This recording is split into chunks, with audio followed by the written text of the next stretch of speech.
नमस्कार. आजच्या या व्हिडिओमध्ये आपण महाराष्ट्राच्या आध्यात्मिक परंपरेतील अत्यंत भावनिक आणि भक्तिमय क्षणाबद्दल जाणून घेणार आहोत. संत ज्ञानेश्वर माऊली यांच्या पालखीच्या निरोप सोहळ्याला हजारो वारकरी आणि भाविक उपस्थित राहतात.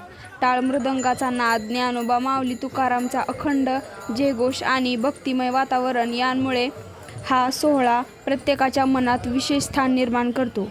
पालखी सोहळा हा केवळ धार्मिक कार्यक्रम नाही, तर महाराष्ट्राच्या संस्कृतीचा आणि वारकरी परंपरेचा महत्त्वाचा वारसा आहे. अनेक वारकरी शेकडो किलोमीटर पायी चालतात, विठ्ठलाच्या दर्शनासाठी निघतात. या प्रवासात शिस्त, सेवा, समता आणि भक्ती यांचे सुंदर दर्शन घडते. निरोपाच्या वेळी अनेक भाविकांच्या डोळ्यात आनंदाश्रू दिसतात, कारण माऊलींच्या पालखीचे दर्शन घेणे हे प्रत्येक भक्तासाठी मोठे भाग्य मानले जाते. पालखी सजवण्यासाठी आकर्षक फुलांची आरास केली जाते आणि संपूर्ण परिसर भक्तिरसात न्हाऊन जातो.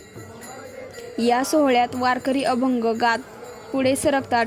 टाळ, मृदंग, वीणा आणि हरिनामाच्या गजरामुळे वातावरणात अधिकच मंगलमय होते.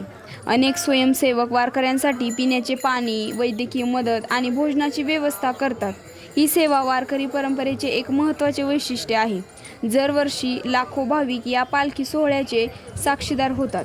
प्रशासनाकडून वाहतूक, सुरक्षा, आरोग्य सेवा आणि स्वच्छतेची विशेष काळजी घेतली जाते, जेणेकरून सर्व भाविकांचा प्रवास सुरक्षित आणि सुरळीत पार पडेल.